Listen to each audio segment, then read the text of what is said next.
Bonjour à tous chers étudiants, bienvenue sur ce Flash Juris numéro 3 proposé par Subbaro dans lequel je vais évoquer les lanceurs d'alerte et plus précisément dans le cadre des lanceurs d'alerte les innovations qui s'appliquent depuis le 1er janvier 2018. S'agissant des lanceurs d'alerte, les lanceurs d'alerte font l'objet de plusieurs définitions.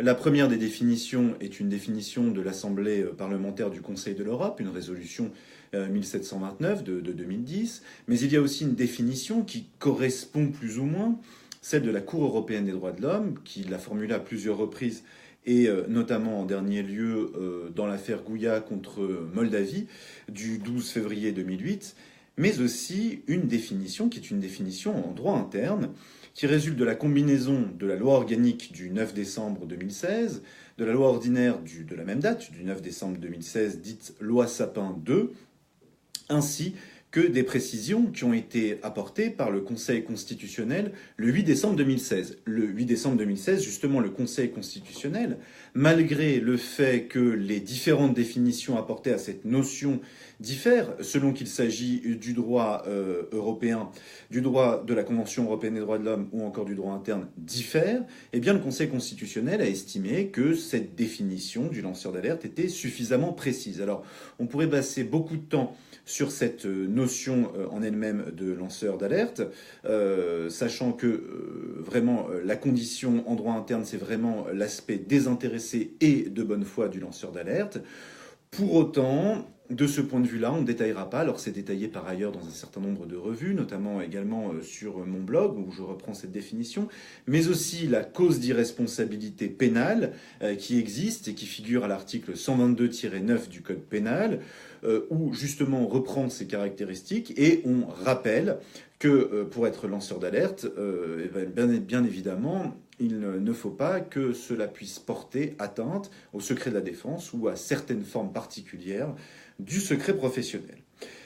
Si on évoque cette notion aujourd'hui, qui est une notion vraiment au cœur de l'actualité, c'est qu'à partir du 1er janvier 2018, c'est-à-dire depuis hier, eh bien, la procédure de recueil des signalements doit être mise en place dans les entreprises de 50 salariés et plus.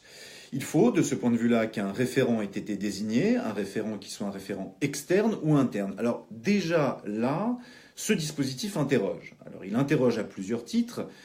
Tout d'abord, il va interroger si justement ce référent est un référent interne. Celui-ci pourra-t-il jouir de la possibilité d'être suffisamment indépendant pour traiter de ce signalement ? S'il s'agit d'un référent externe, là où ça pose une difficulté, c'est par rapport aux professions réglementées, je pense là notamment aux avocats.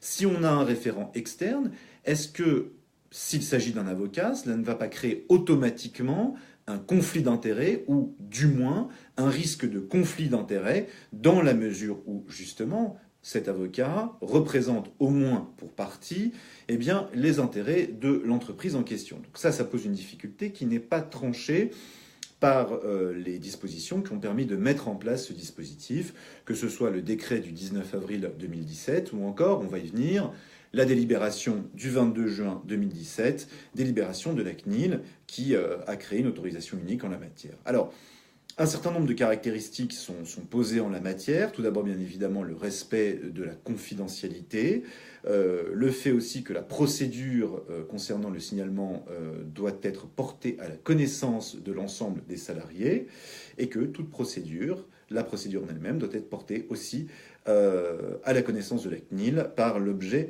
d'une déclaration. Voici l'état du droit positif tel qu'il entre en vigueur. Bon. Alors, d'ores et déjà, on peut s'interroger sur les limites de ce droit positif. Les limites de ce droit positif, c'est tout d'abord la disproportion manifeste qui existe entre le risque encouru par le lanceur d'alerte et, par ailleurs, le risque qui va être encouru par une entreprise qui s'efforcerait ici d'entraver le lanceur d'alerte.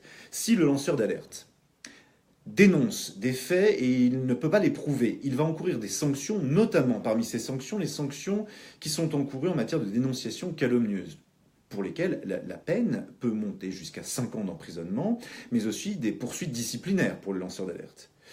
A l'inverse, s'il y a un non-respect de la confidentialité, c'est-à-dire s'il y a divulgation du nom du lanceur d'alerte, ce qui ouvre la porte à des pressions, bien évidemment. La sanction encourue n'est simplement qu'un délit de 2 ans. Par ailleurs, s'il y a un obstacle à la transmission de l'alerte, là, la peine encourue n'est que de 1 an. On voit là une disproportion manifeste. Tout lanceur d'alerte va hésiter, bien évidemment, à 2 fois avant de pouvoir lancer une alerte. Ce sujet était un sujet au cœur de l'actualité déjà dès 2017. Il a d'ailleurs fait l'objet de la note de synthèse de 2017. Il reste au cœur de l'actualité par rapport justement à cette évolution en 2018, par rapport aux lacunes qui viennent d'être évoquées, mais parmi les lacunes, sur également un autre aspect. Cet autre aspect, ce sont les procédures bâillons.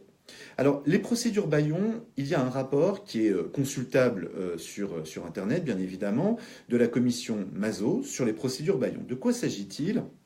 Il s'agit notamment à l'égard des universitaires, mais aussi des journalistes, tout simplement du fait d'exercer de façon systématique des poursuites contre toute personne, finalement, qui viendrait à formuler une critique, notamment en évoquant un certain nombre de pratiques universitaires, ou encore en évoquant tout simplement une décision de justice dans laquelle telle ou telle entité est condamnée. Une procédure bâillon en elle-même a peu de chances d'aboutir, et ce pour plusieurs raisons d'ordre juridique. Bien évidemment, l'universitaire, le journaliste peuvent évoquer la liberté d'expression pour justifier de formuler un certain nombre de critiques.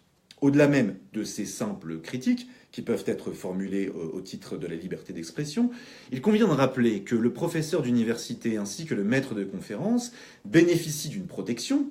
Il est indépendant. Cette indépendance est formulée par l'article L 952-2 du Code de l'éducation, mais aussi par le Conseil constitutionnel. C'est la décision du 20 janvier 1984 qui fait des universitaires, ici, des personnes qui sont particulièrement protégées à ce titre même de l'indépendance. Mais une procédure bâillon vise à écraser. Pourquoi est-ce qu'elle vise à écraser ? Parce qu'une entité peut avoir tout intérêt, justement, à faire renoncer l'universitaire à ses critiques. N'a-t-on pas vu ici ou là tel ou tel universitaire, en raison d'un livre qui aurait un petit peu dérangé, ou encore en raison de critiques formulées contre tel ou tel corrigé officiel, évoquer justement ces critiques, les formuler à haute voix. Les réseaux sociaux souvent sont porteurs de ce type de critiques, je pense notamment à Twitter, et puis dans la minute qui suit, devoir les retirer sur une pression qui est une pression hiérarchique avec menace de sanctions derrière.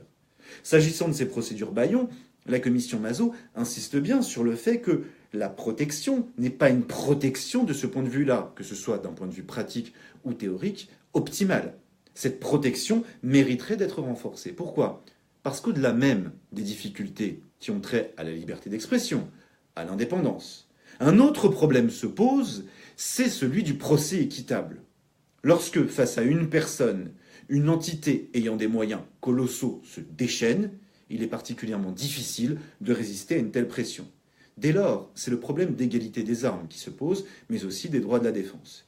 Et, de façon générale, l'on constate de ce point de vue-là que souvent, certains préfèrent renoncer plutôt que d'évoquer ou de formuler à haute voix un certain nombre de critiques, ce qui est dommageable dans le cadre d'une démocratie. Voilà pourquoi cette thématique des lanceurs d'alerte est une thématique qui reste au cœur de l'actualité et qui le sera tout autant en 2018. Je vous remercie pour ce nouveau numéro. Je tiens également à remercier Robin pour sa prestation de la semaine dernière. Et vous le verrez la semaine prochaine, nous aurons un nouvel invité pour, cette fois, évoquer la liberté d'expression et le terrorisme avant de nouvelles thématiques. N'hésitez pas, que ce soit sur ce Facebook Live en lui-même ou encore à l'occasion sur la chaîne YouTube de Subbaro ou la mienne, à réagir, à évoquer des thématiques que vous souhaiteriez voir abordées, voire même des intervenants. Je vous remercie, à très bientôt et encore une fois une nouvelle année en espérant qu'elle vous amène un maximum de réussite et de bonheur. Au revoir.